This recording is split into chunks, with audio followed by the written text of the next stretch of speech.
कृष्णा। आप सभी भक्तों का बहुत बहुत हार्दिक स्वागत है।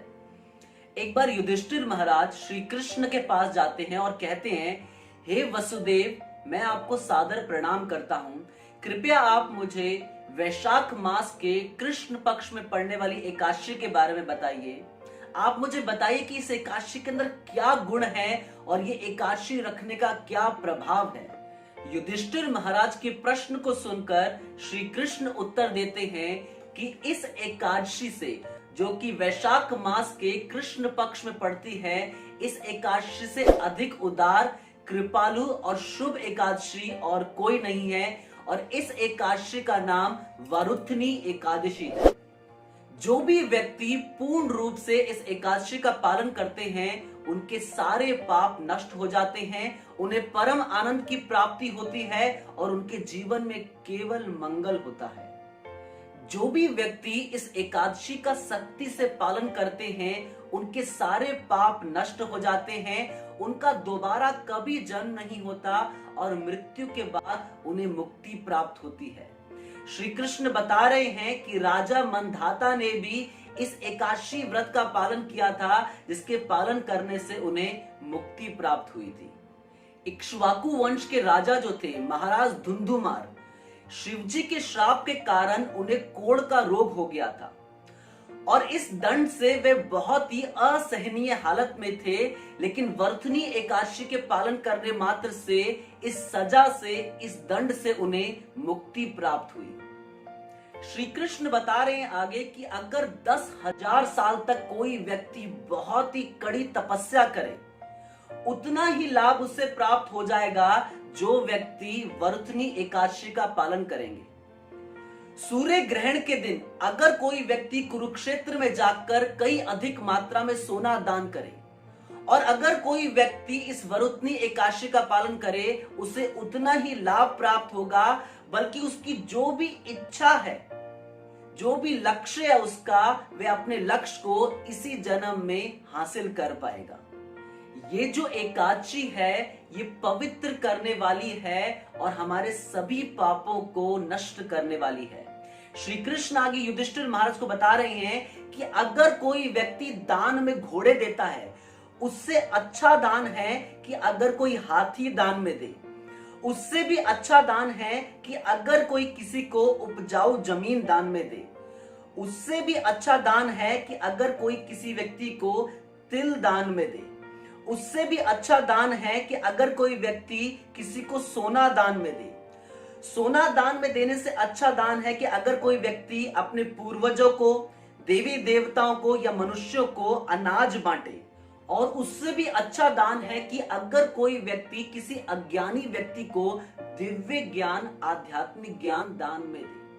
लेकिन श्री कृष्ण बता रहे हैं कि जितने भी प्रकार के दान हैं, इन सभी दान का लाभ उस व्यक्ति को मिल जाता है जो व्यक्ति वरुथनी एकादशी का पालन करते हैं। श्री कृष्ण आगे युधिष्ठिर महाराज को बता रहे हैं कि जो भी भक्त भक्ति भाव से, प्रेम से इस एकादशी व्रत का पालन करते हैं और इस एकादशी की रात्रि को जनार्दन की, कृष्ण की पूजा करते हैं, भक्ति करते हैं, कीर्तन करते हैं, ऐसा व्यक्ति इस संसार को त्यागने के बाद दोबारा इस संसार में जन्म नहीं लेता। श्री कृष्ण कह रहे हैं वो व्यक्ति मेरे धाम को, शाश्वत धाम को प्राप्त करता है। उसके जो भी पाप हैं, चाहे वो इस जन्म के हों, चाहे पिछले जन्मों के हों, वे सभी पाप नष्ट हो जाते हैं। ये लाभ उस भक्त को मिलता है जो भक्ति और प्रेम भाव से इस एकादशी व्रत का पालन करते हैं। अंत में श्री कृष्ण युधिष्ठिर महाराज से कह रहे हैं कि जो भक्त इस कथा का श्रवण करते हैं या फिर इस कथा को पढ़ते हैं, उन भक्तों को 10,000 गायें दान देने का लाभ मिलता है। और साथ ही कृष्ण कह रहे हैं कि देह त्याग करने के बाद, मरने के उपरांत, वो भक्त दोबारा इस संसार में जन्म नहीं लेते। वह भक्त सीधा वैकुंठ लोक में, विष्णु के लोक में जाते हैं। ये लाभ उन भक्तों को प्राप्त होता है जिन्होंने इन कथाओं का श्रवण किया है। वरुथनी एकादशी की जय। अब देखिए, जब भी फास्टिंग्स का, व्रत का नाम आता है तो लोग विचार बनाना शुरू करते हैं, प्लानिंग करना शुरू करते हैं कि हम क्या खाएंगे, क्या नहीं खाएंगे। लेकिन रहते वो शरीर से संबंधित ही हैं। तो हमारे आचार्य क्या बता रहे हैं कि व्रत में क्या होना चाहिए, जो भक्ति के अनुकूल कार्य हैं उन्हें स्वीकार कर लेना चाहिए और जो प्रतिकूल कार्य हैं उन्हें त्याग देना चाहिए। प्रतिकूल कार्य जैसे जुआ खेलना, आवश्यकता से अधिक सोना, आवश्यकता से अधिक खाना, या फिर ऐसे खेलों में या ऐसी चीजों में रुचि रखना जिनका भक्ति से संबंध नहीं है, इंटरनेट पे सर्फिंग करते रहना, ये सारे कार्य जो हमें कृष्ण से दूर लेके जाते हैं, ये भक्ति के प्रतिकूल हैं। इन कार्यों को हमें एकादशी के दिन त्याग देना चाहिए। और जो भक्ति के अनुकूल कार्य हैं, जैसा कि अधिक हरिनाम जप करना, भक्तों का संग करना, कथा श्रवण करना, रात्रि जागरण करना, ये सारे कार्य भक्ति के अनुकूल कार्य हैं। इन कार्यों को हमें स्वीकार कर लेना चाहिए, क्योंकि एकादशी का अर्थ केवल शरीर की तपस्या नहीं है। एकादशी का अर्थ केवल फास्टिंग फॉर बॉडी नहीं है। एकादशी का अर्थ है फीस्टिंग फॉर सोल। इसका अर्थ यह है कि भक्ति के कार्यों को बढ़ाना है।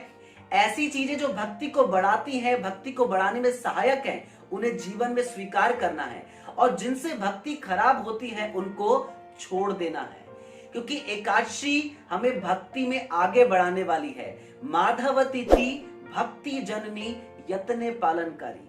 केवल खाना पीना छोड़कर, कम खाना खाकर केवल इसे एकादशी व्रत नहीं करते, इसमें हमें कृष्ण का कीर्तन, कृष्ण का भजन बढ़ाना होता है। तो ये जो एकादशी है, श्री कृष्ण युधिष्ठिर महाराज को बता रहे हैं कि हमें पवित्र करने वाली है, हमारे पापों को नष्ट करने वाली है और हमें भगवान के धाम तक ले जाने वाली है। तो आप सभी भक्तों से प्रार्थना है कि इस एकादशी का बहुत ही अच्छे से, सख्ती से पालन कीजिए। वरुथनी एकादशी की